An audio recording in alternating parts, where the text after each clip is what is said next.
अऊज़ु बिल्लाहि मिनश्शैतानिर्रजीम बिस्मिल्लाहिर्रहमानिर्रहीम। नाज़रीन अस्सलामु अलैकुम। मैं Waseem Babar, corporate trainer, life coach and NLP practitioner Edu Tarbiya के प्लेटफॉर्म से आपकी खिदमत में हाजिर हूँ। जैसे कि आप जानते हैं कि हमारा 4 मंथ्स का एक कॉम्प्रिहेंसिव सेल्फ डेवलपमेंट एंड तरबिया सर्टिफिकेशन कोर्स है। उस सिलसिले में हम सीरीज़ ऑफ वीडियोस बना रहे हैं अपने डिफरेंट टॉपिक्स पर। तो आज हम जिस टॉपिक पर अपनी वीडियो बना रहे हैं वो हमारी सीरीज़ की एक कड़ी है, the art of building relationships पर हमारा एक मुस्तकिल ट्रेनिंग प्रोग्राम होता है। उस पर हम आज एक टॉपिक के ऊपर बात करेंगे और ये जानने की कोशिश करेंगे कि हम अपने रिलेशनशिप को कैसे हेल्थी रिलेशनशिप में कन्वर्ट कर सकते हैं।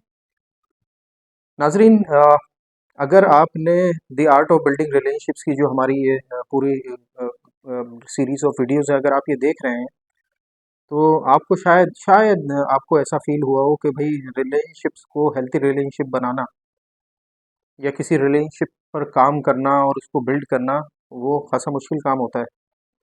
जी, ये एक मुश्किल काम होता है और इसके अंदर बड़ी एफ़र्ट लगती है। आपको अपने इमोशंस को कंट्रोल करके रखना पड़ता है। बड़ी सारी चीज़ें मद्देनज़र नज़र रखनी पड़ती हैं, तब जाके आपके रिलेशनशिप्स इम्प्रूव होना शुरू होते हैं।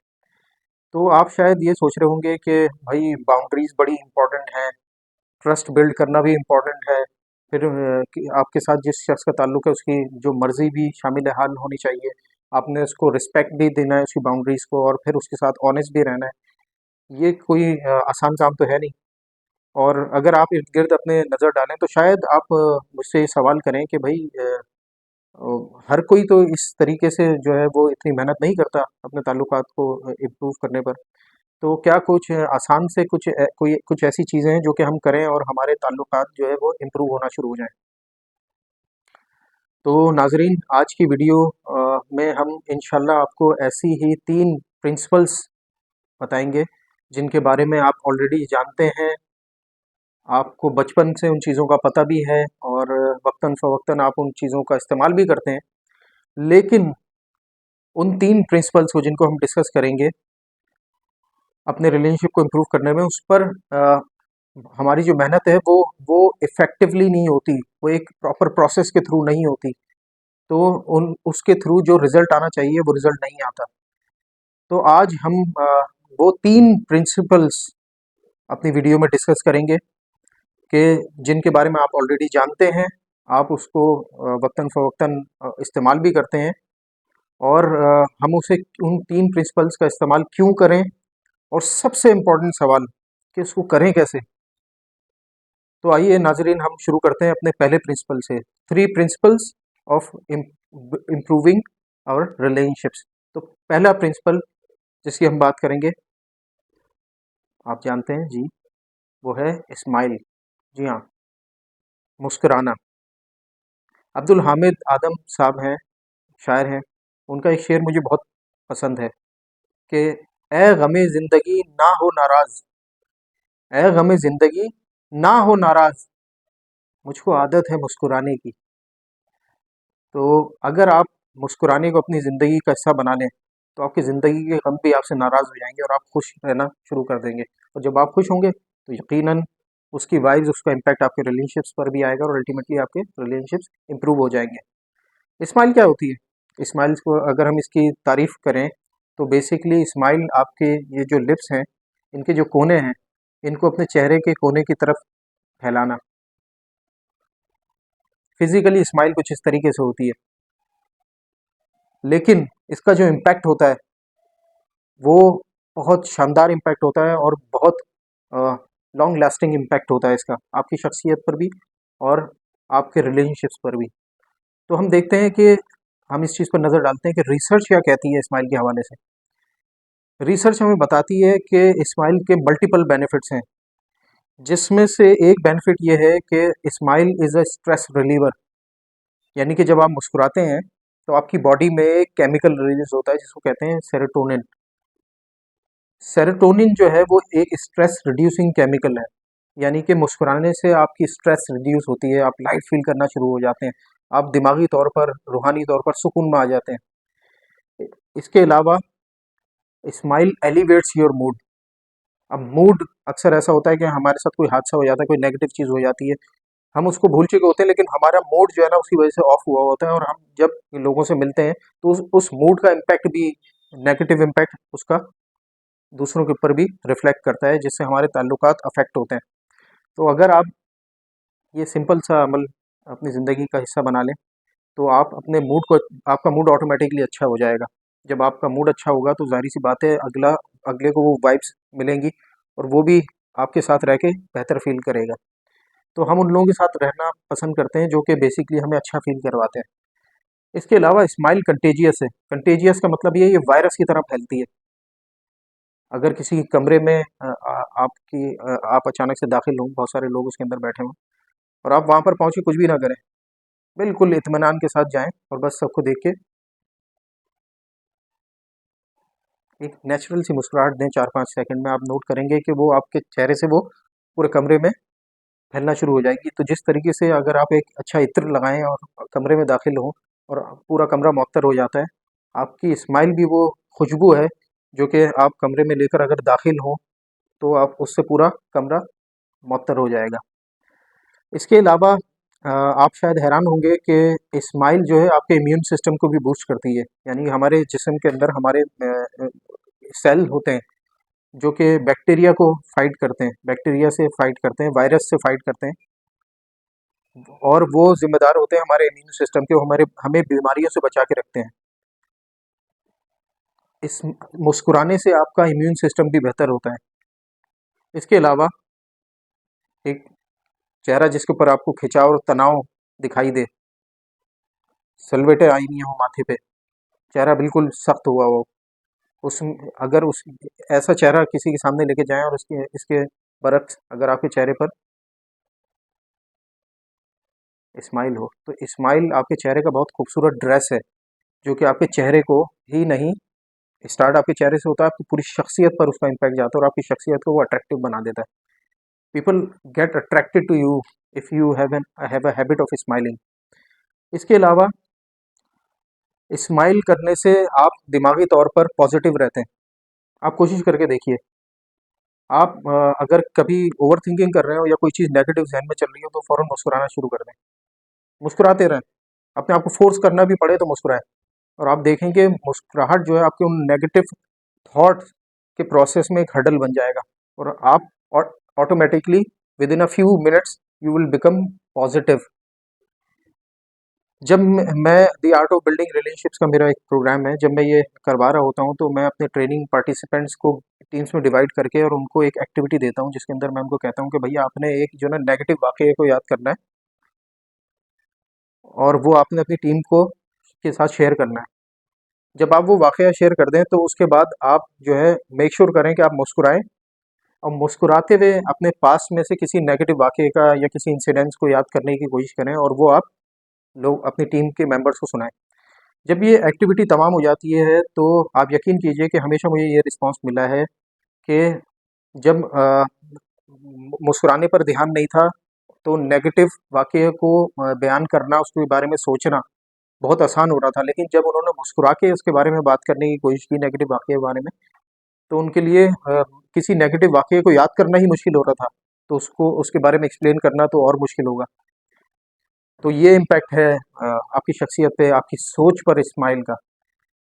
इसके अलावा जब आपके चेहरे पर हर वक्त एक नेचुरल सी मुस्कुराहट रहती है, तो बेसिकली ये सुकून और इत्मीनान की अलामत होती है, और ये, जी हाँ, ये कामयाबी की अलामत भी समझी जाती है।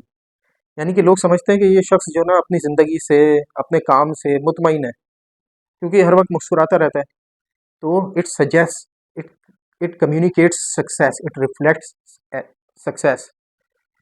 इसके अलावा रिसर्च ये कहती है कि जो शख्स मुस्कुराता है, जिसको मुस्कुराने की आदत होती है, he lives longer, they live longer, people who smile they live longer.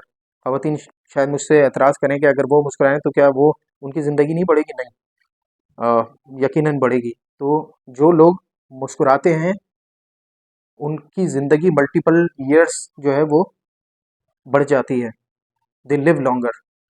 तो नाजरीन, रिसर्च के तो ये फ़ायदे हैं। अगर हम अपने दीन के पैराए में भी देखें तो इस हमारे हुजूर पाक सल्लल्लाहु अलैहि वसल्लम मुस्कुराया करते थे। मुस्कुराना सुन्नत भी है।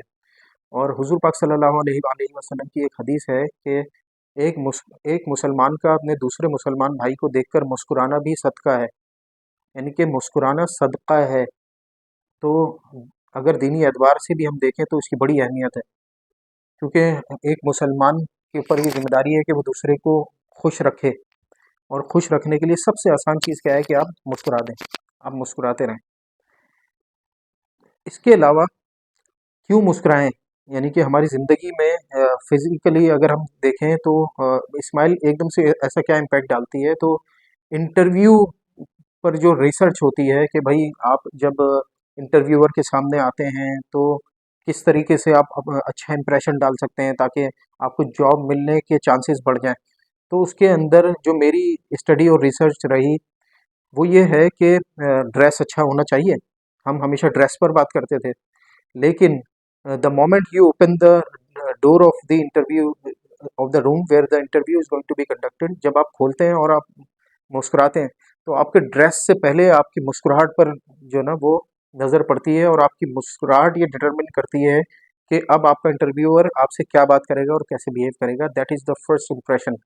Yes, before even the interviewer takes a look at your dress, he or she looks at your smile. So your smile is the first impression. So make sure that it is a good one. Smile इतनी important होती है, लेकिन नाजरीन मेरी अपनी ज़िंदगी में भी, और मैंने अगर इस मुस्कुराना इतना ही आसान है तो हम अगर अपने इर्द गिर्द देखें तो लोग क्यों नहीं मुस्कुराते, हम इतने सख्त चेहरे क्यों देखते हैं, और अमूमन मुस्कुराहट के बगैर चेहरों से वास्ता हमारा पड़ता है। तो मुस्कुराना अगर इतना ही आसान है, इतना ही इम्पैक्टफुल है, तो लोग क्यों नहीं मुस्कुराते, क्या वजह है इसके पीछे, इंशाल्लाह इसके ऊपर भी हम बात करेंगे। हम आते हैं अपने दूसरे प्रिंसिपल की तरफ, second principle of building relationship, और वो है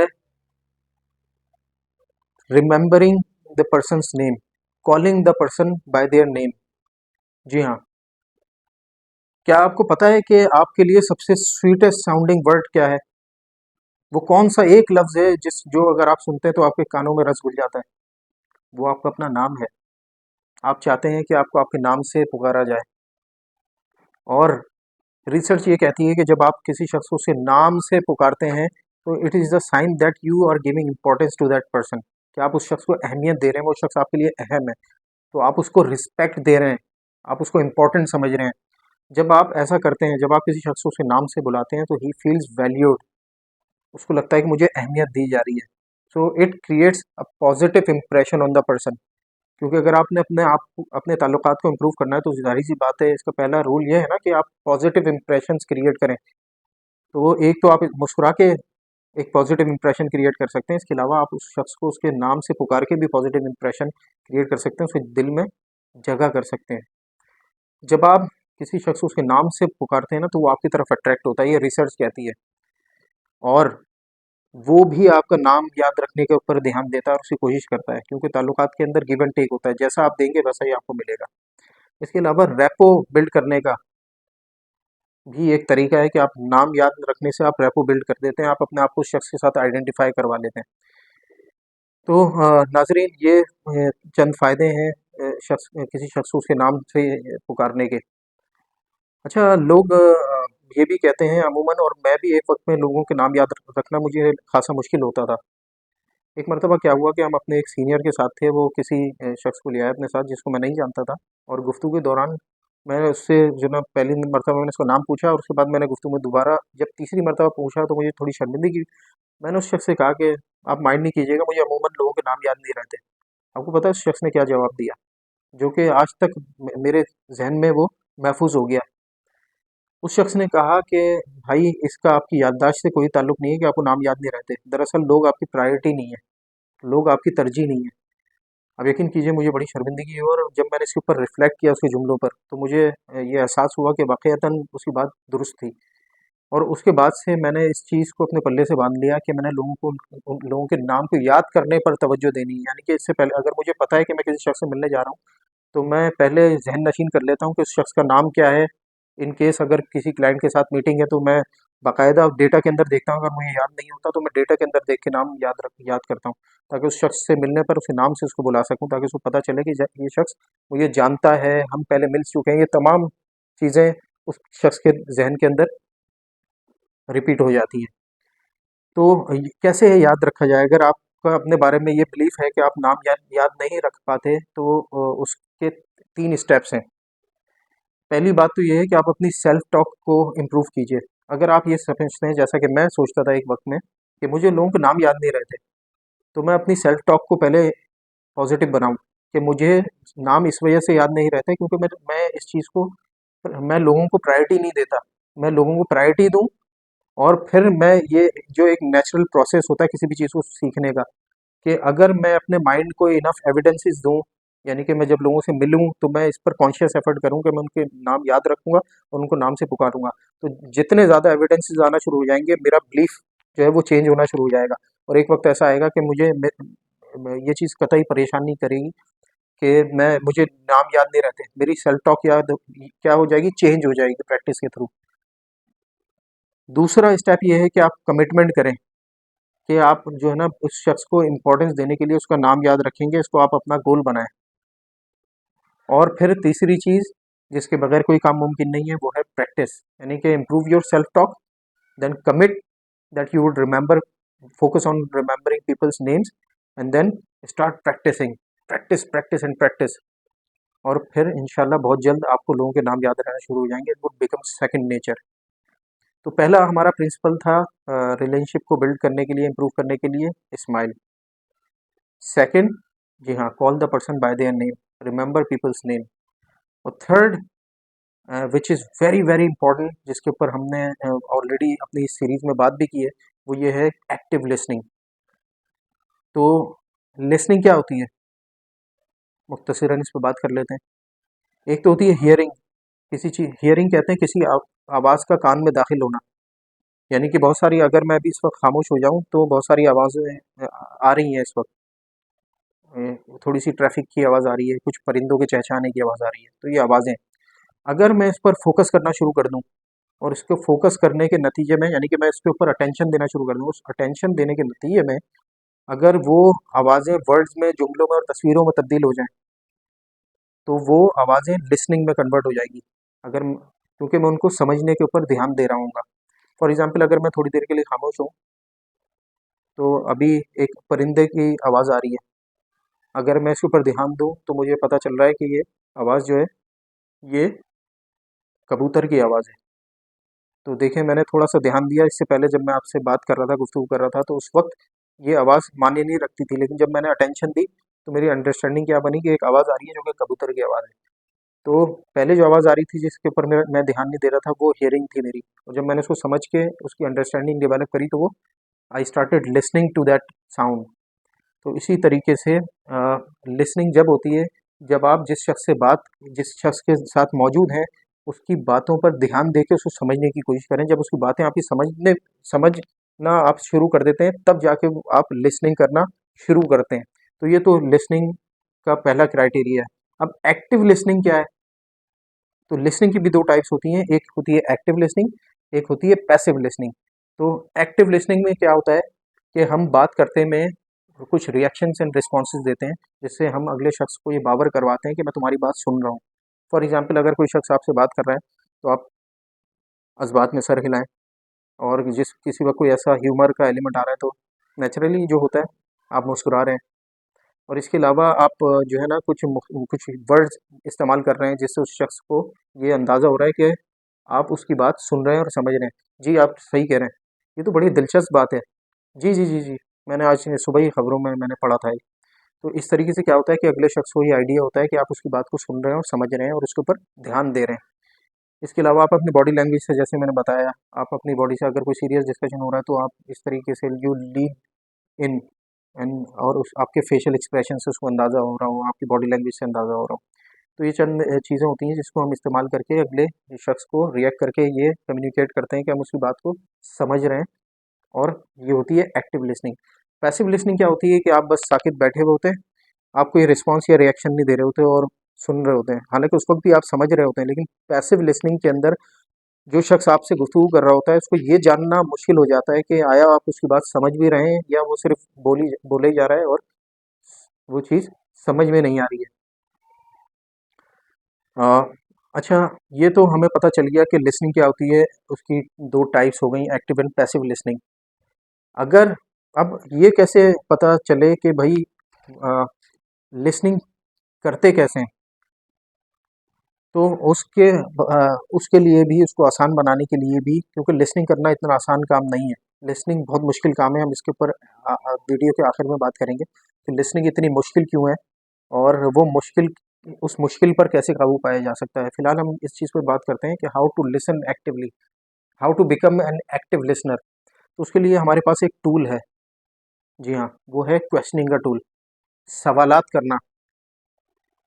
देखिए, कोचिंग बाकायदा कि एक इंडस्ट्री की शक्ल इख्तियार कर गई है इस वक्त, बिलियंस ऑफ डॉलर्स की इंडस्ट्री है कोचिंग की, इसके अंदर कोचिंग एंड काउंसलिंग की, जिसमें आप लोगों के मसाइल सुनते हैं और उनका हल, साथ में मिलकर उनका हल निकालने की कोशिश करते हैं। कोचिंग का एक बुनियादी असूल है कि आपने क्वेश्चन करना है, तो क्वेश्चनिंग बहुत इंपॉर्टेंट है। सुकरात का भी जो कम्युनिकेशन का टूल था, जो डोमिनेंट टूल था, वो क्वेश्चनिंग था, वो क्वेश्चनिंग करता था। तो क्वेश्चनिंग करना शुरू कीजिए, क्योंकि स्टीफन आर कभी कहता है कि our problem is that we do not listen with an intent to understand. हम सुनने की नीयत से, हम समझने की नीयत से नहीं सुनते। We listen with an intent to respond. हम इसलिए सुन रहे होते हैं कि हम अपना जवाब तैयार करके फ़ौरन से जवाब दें जैसे ही उसकी बात ख़त्म हो उस शख्स की। तो नाजरीन, जब तक आप अपने दिमाग को, अपने थॉट्स को खामोश नहीं करेंगे, जब तक आप अपने मैसेज से ज़्यादा दूसरे के मैसेज को इम्पोर्टेंस नहीं देंगे, आपके लिए लिसन करना, सुनना बहुत मुश्किल हो जाएगा और बहुत तकलीफ़देह हो जाएगा। हम इंशाल्लाह वीडियो के एंड में बात करेंगे कि हम किस तरीके से जो ना लिसनिंग को और स्माइल को और लोगों को उनके नाम से पुकारने को अपने लिए आसान बना सकते हैं, क्योंकि ये तीनों प्रिंसिपल्स आसान हैं और हम अपने बचपन से जानते भी हैं।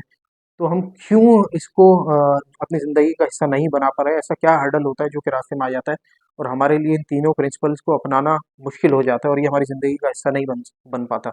इस पर हम बात करेंगे। तो क्वेश्चनिंग करना सीखिए, क्वेश्चन कीजिए, ओपन एंडेड क्वेश्चन कीजिए। जो शख्स बात कर रहा है उसकी गुफ्तगू को, उसी की बात को आगे बढ़ाने के लिए कुछ क्वेश्चंस कीजिए। इससे उस शख्स को ये भी अंदाज़ा होगा कि आपके लिए उसका वो वाक़या या वो बात इम्पोर्टेंट है। तो जब आप किसी शख्स को ये बावर करवाते हैं कि वो आपके लिए इम्पोर्टेंट है, तो यकीन कीजिए आपके रिलेशनशिप्स इंप्रूव हो जाते हैं और अल्टीमेटली वो भी आपको रिस्पेक्ट देना शुरू हो जाता है। तो नाज़रीन, ये 3 प्रिंसिपल्स थे जिनके थ्रू आप अपने रिलेशनशिप को हेल्थी रिलेशनशिप बना सकते हैं और इनके ऊपर काम करना भी कदरे आसान है।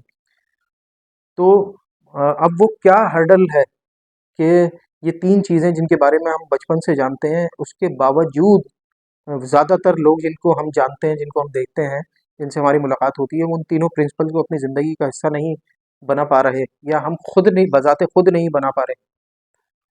तो नाज़रीन, उसकी वजह है अना, आप हमारी ईगो। ईगो क्या होती है? ईगो ईगो होती है कि मैं, अपने आप को इम्पोर्टेंट समझना। सब कुछ, अपनी ज़िंदगी का महवर सिर्फ़ अपने आप को समझना, सिर्फ़ अपनी सोच को, अपने थॉट्स को, अपनी चीज़ों को इम्पोर्टेंस देना और सिर्फ़ उनके बारे में सोचना, अपने आप को अहमियत देना। अब देखिए कि किसी हद तक तो ईगो आना इम्पोर्टेंट होती है, जहाँ तक वो आपकी इज़्ज़त नफ्स को प्रोटेक्ट कर रही होती है। उसको, अब इज़्ज़त नफ्स को प्रोटेक्ट करने के लिए एक ख़ास मिकदार चाहिए होती है, ईगो, एक ख़ास किस्म की ईगो हमें चाहिए होती है, ख़ास किस्म का लेवल चाहिए होता है। लेकिन जब ये वो लेवल क्रॉस कर जाता है, तो फिर वो तकब्बुर वाला एलिमेंट आना शुरू हो जाता है, इंसान में मैं आना शुरू हो जाती है और वो ना दूसरे, उसको मुस्कुराना भी मुश्किल हो जाता है, क्योंकि मुस्कुराने के लिए आपको हम्बल होना बहुत ज़रूरी है। और जो शख्स अना परस्त होता है, उसके लिए वो सिर्फ चाहता है कि लोग मुझे सुनें, मुझे समझें, मुझे जानें, मेरे बारे में बात करें, मेरे साथ टाइम गुजारें, जब तक मैं चाहता हूँ मेरे साथ बैठें, क्योंकि मैं इम्पोर्टेंट हूँ। तो आपके लिए मुस्कुराना भी मुश्किल हो जाता है और यकीनन जब आप अपने लिए सबसे ज़्यादा इम्पोर्टेंट आप बज़ाते खुद खुद हैं, तो दूसरे की ज़ात जब आपके लिए इम्पोर्टेंस नहीं रखती, तो ना आप उसका नाम याद रखने पे या ना उसका नाम से उसको पुकारने पर आप फोकस करेंगे, और लिसनिंग पर तो आपका बिल्कुल भी फोकस नहीं होगा। आप अपने इर्द गिर्द नज़र दौड़ाइएगा, जिस शख्स को आप जानते हैं कि वो अनापरस्त है, अगर आपको ये अंदाज़ा है, आप उसको बहुत पहले से जानते हैं कि वो अनापरस्त है, आप देखिएगा उसके लिए लिसनिंग करना, लोगों की बातों को सुनना बहुत मुश्किल होता है। एक अनापरस्त शख्स को, क्योंकि वो अनापरस्त होता है, एक तो वो अपने लिए वैसी चीज़ें मुश्किल बना रहा होता है, उसके लिए दूसरे की बात को सुनना ना सिर्फ मुश्किल होता है, बल्कि वो कर्ब में मुब्तला हो जाता है अगर वो लोगों की बातों को सुनने पर ध्यान दे। क्योंकि दूसरों की बातों को सुनने का मतलब ये है कि उसको उसकी बात को अहमियत देना, और अपनी बात को सेकेंडरी बनाना, लोअर लेवल पर रखना, अगले को प्रायोरिटी बनाना, उसकी बात को प्रायोरिटी बनाना, और अपनी बात को, अपनी चीज़ को नीचे रखना। तो यकीनन जब आप ये काम करते हैं तो आपकी अना आड़े आती है। तो इसके लिए नाजरीन, अगर अना एक मसला, हम सब में अना के मसाइल होते हैं मुख्तलिफ लेवल के, तो अगर अना आड़े आ रही हो तो उसका इलाज यही है कि हम अपने ऊपर जो ना वो सख्ती करके, और हम ये जो 3 प्रिंसिपल मैंने आपके साथ शेयर किए हैं, इसको अपनी ज़िंदगी का हिस्सा बनाने की कोशिश करें। शुरू में यकीनन मुश्किलात आएँगी, आपको इन चीज़ों को अपनी ज़िंदगी का हिस्सा बनाना मुश्किल हो शायद, लेकिन ओवर टाइम आप देखेंगे कि चीज़ें आसान होना शुरू हो जाएँगी। तो कोशिश कीजिए कि प्रैक्टिस, प्रैक्टिस एंड प्रैक्टिस, और अपने दिमाग में जो पैटर्न बना हुआ है कि आप तो मुस्कुराते नहीं हैं, आप तो कभी लोगों की बातों को सुनते नहीं हैं, आप तो हमेशा अपनी ही बात करने में इंटरेस्टेड होते हैं, और आप तो लोगों के नाम याद नहीं रख सकते। ये जो पैटर्न बना हुआ है, ये किस तरीके से ब्रेक होगा? ये थॉट पैटर्न, ये प्रैक्टिस करने के थ्रू ब्रेक होगा। जब आप प्रैक्टिस करना शुरू होंगे तो ये ज़रब लगेगी उस पैटर्न पे, और ओवर टाइम वो पैटर्न चेंज होकर अच्छे पैटर्न में, अच्छे थॉट पैटर्न में, और फ्रूटफुल थॉट पैटर्न में कन्वर्ट हो जाएगा। और जब ये काम एक अरसे तक आप करेंगे, कंसिस्टेंसी के साथ इन तीनों प्रिंसिपल्स के ऊपर प्रैक्टिस करेंगे, इनको अपनी ज़िंदगी का हिस्सा बनाएंगे, तो आप देखेंगे कि आपके ताल्लुकात खुशगवार होना शुरू हो जाएंगे। तो वासिफ़ अली वासिफ़ कहते हैं कि तुम्हारा रिस्क जो है वो तुम्हारे ताल्लुकात से जुड़ा हुआ है।